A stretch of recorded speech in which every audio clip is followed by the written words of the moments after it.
Ну ладно, что.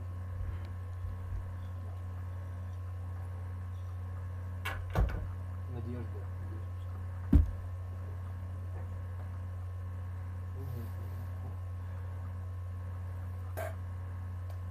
Никто не знает, не знал.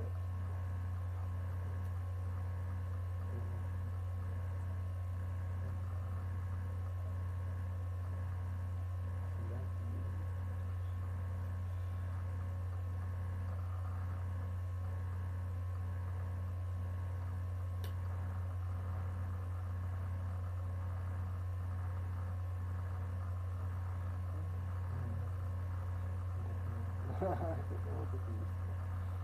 Ну, вот это, ну, ничего теперь. Отрабатывать надо. Вот все это. Работать надо, да. По специальности работать надо, да. Так меня не берет никто по специальности работать?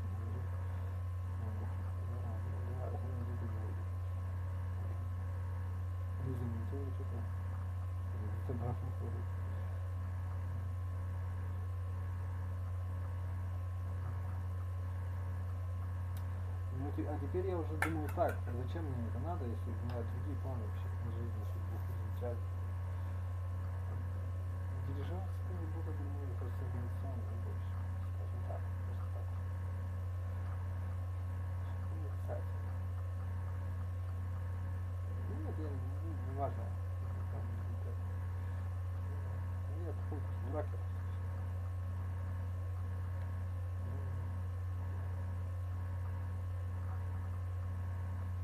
А зачем, если у тебя есть это? Ладно, ладно.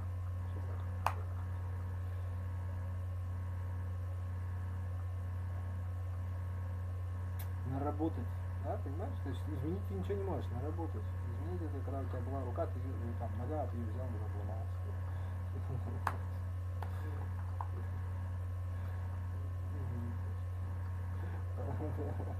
Там надо поехать.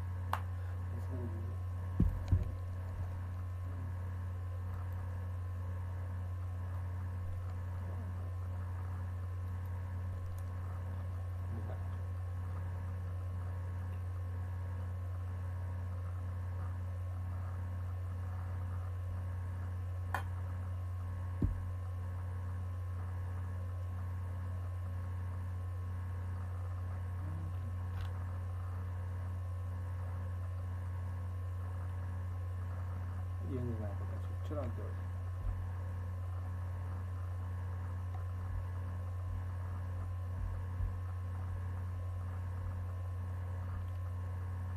Что дальше надо делать?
Fight, because we know that conservatives need to have a voice on climate and conservation issues, and that for the future of this country, you can't do anything without having conservatives at the table.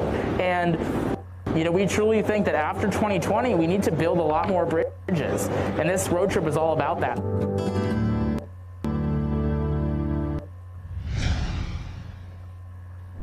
Good morning to those of you just joining us. I'm Joe Fryer. And I'm Savannah Sellers. Day 3 of Amy Coney Barrett's confirmation hearing is about to start at the top of the hour. She will face another round of questioning after yesterday's 12-hour session. She fielded those questions without any notes in front of her, just a blank notepad. Republican Senator John Cornyn called that impressive. Democrats, however, were left wanting more. Barrett didn't directly answer questions on how she would rule on critical cases, including one on Obamacare. My colleagues are asking you to recuse yourself from litigation around the Affordable Care Act. What's the precedent regarding the Affordable Care Act, if any? The precedent that well... Is there precedent on this issue? There's not precedent on the issue that's coming up before the court. It turns on a doctrine called severability, which was not an issue in either the two big Affordable Care Act cases. Let's see. I think that any issue that would arise under the Affordable Care Act or any other statute should be determined by the law, by looking at the text of the statute, by looking at precedent, the same way that it would for anyone. And if there were policy differences or policy consequences, those are for this body. For the court, it's really a question of adhering to the law and going where the law leads and leaving the policy decisions up to you. Tell me why you think that any individual American's healthcare status is or is not tied to your confirmation to the Supreme Court of the United States. It is not tied to my nomination to the Supreme Court of the United States.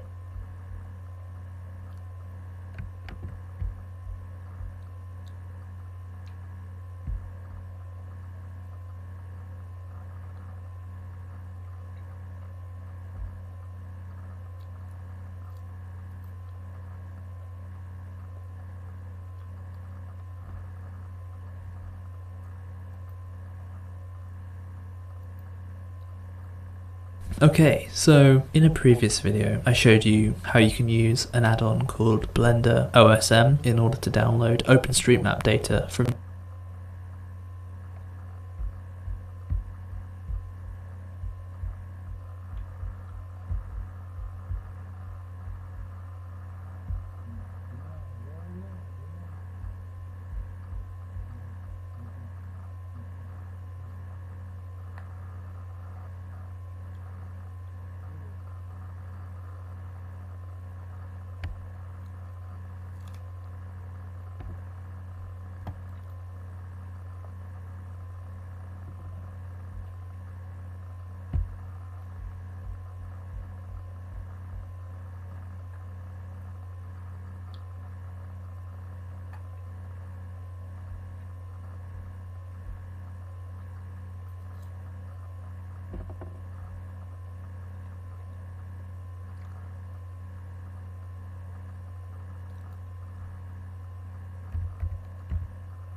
Great pianists is my next subject for a gramophone YouTube.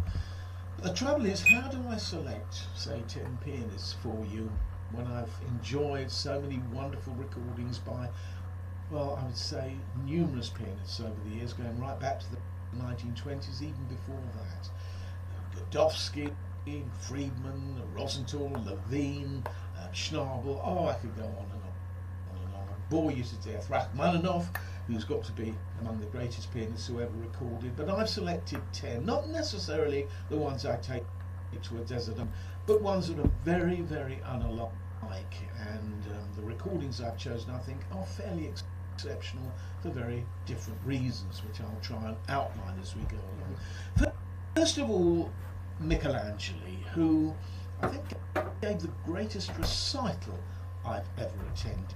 I wouldn't say he's my favourite pianist, although I love his playing and love his recordings.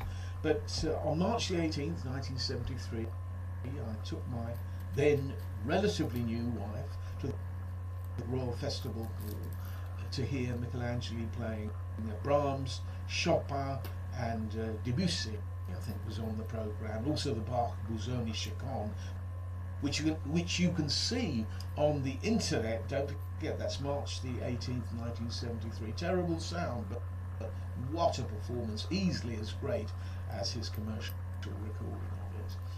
But the work I want to play an extract from is the Paganini Variations, where Michelangelo made his own arrangement of the pieces, not necessarily playing in the same order. All the right notes, but not in the right order, let's put it that way. And this particular variation is very special.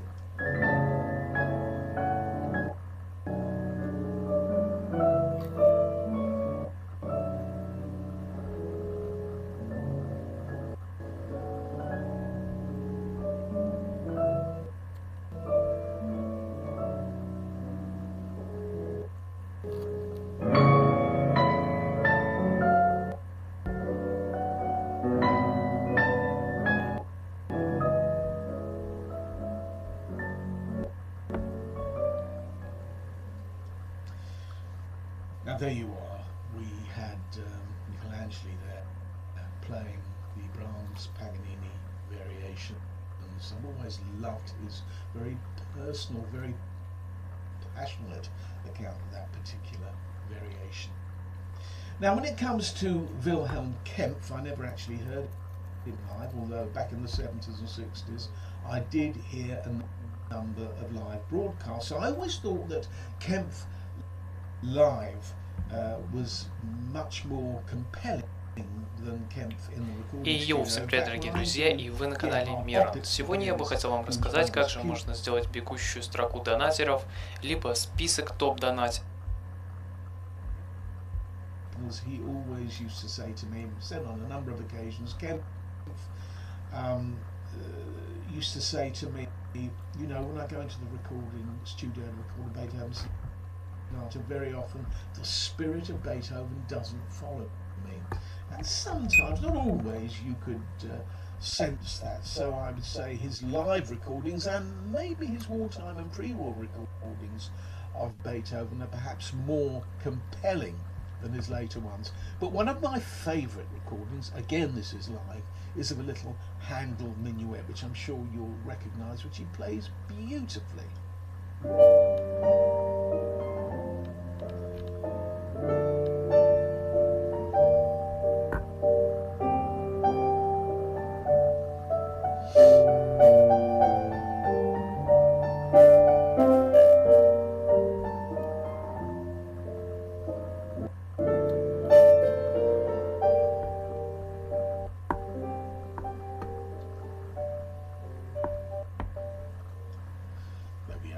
Wilhelm Kempff playing Handel.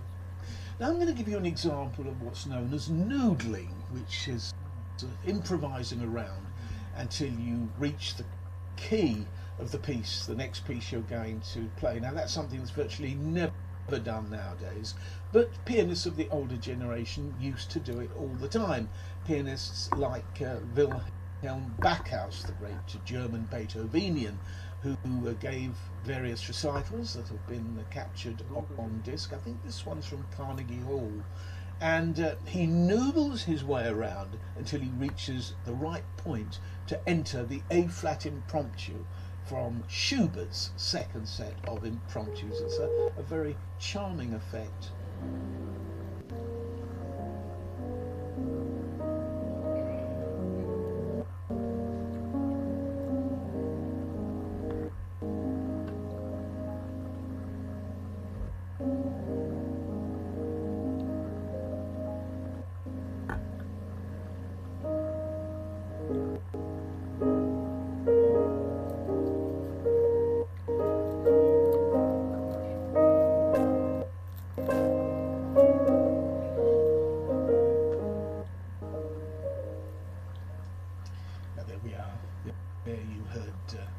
Wilhelm Backhaus, a very free account of that Schubert impromptu as well, which we were able to enjoy part of. Now, when it comes to Alfred Cortot, he was the opposite in a way of Ken, because his records always sounded spontaneous. He sounded like he just walked into the studio and wasn't really worried about the recording process at all. He was just playing for the love of playing the music that he'd chosen to record. His Chopin was remarkable. He and Arthur Rubinstein carved up the output of Chopin. Some Chopin. I'm going to play you music by Liszt, part of the second Hungarian Rhapsody. Now, everybody recorded that.